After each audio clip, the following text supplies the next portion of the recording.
Unutilgan ekran parolini hozir 2 daqiqada ochishni o'rgataman. Qaranglar, hozir sizlar telefonlaring mobog'da ekran parollaringni eslaringdan chiqarib qo'ysanglar, qanaqa qo'yganlaring eslaringda yo'q bo'lsa, hozir buni 2 daqiqada o'rgataman. Like, podpiska sizdan, xizmat qilish bizdan. Demak, boshladik. Birinchi bo'lib telefonga перезагрузка beramiz. Перезагрузка berganimizdan so'ng telefon qayta yonayotgan paytida ovoz baland qiladigan knopkani bosib turamiz va bizga shunaqa rejim beradi. Shu rejimga kirgandan keyin Wipe dataga olib tushamiz va Wipe all data qilib confirm qilamiz. Telefon ichidagi barcha ma'lumotlar o'chib ketadi, 100% bo'lib top-toza bo'ladi. O'chirib yoqish knopkasini 2 marta bossak, telefon qaytadan yana yangidek bo'lib yonadi. Asl holatda yonadi va telefonni aktivatsiya qilib olasiz. Faqat oldinga bosiladi. Video foydali bo'ldi. Podpiskani bosib, yurechani bosib qo'ying endi.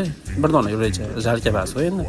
Telefonni aktivatsiya qildik. Mana telefon ekran parolidan xalos bo'ldi va telefon ochildi. Shunaqa foydali videolarni o'tkazib bo'lmaslik uchun podpiska bosib qo'yinglar va bu videoni eng yaqin do'stingizga jo'natib qo'ying. Bir kun kelib sizga ham kerak bo'lib qoladi. Like, podpiska sizdan, xizmat qilish bizdan. Bosdik.